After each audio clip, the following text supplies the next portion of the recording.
believe that corruption has been one of the major obstacles to economic, political, and social progress of our country.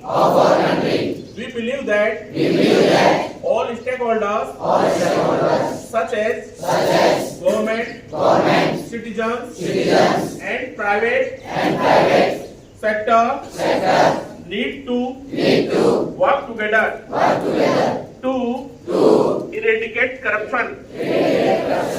We acknowledge our responsibility to lead by example and the need to put in place safeguards, integrity framework, and code of ethics in ensure that we are not part of any corruption practices and we tackle instance of corruption with utmost strictness.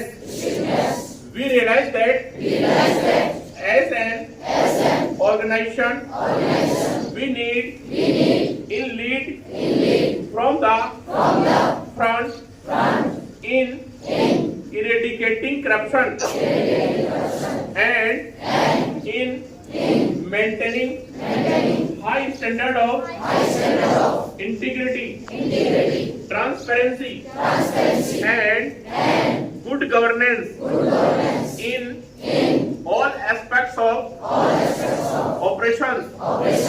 We therefore place that we shall promote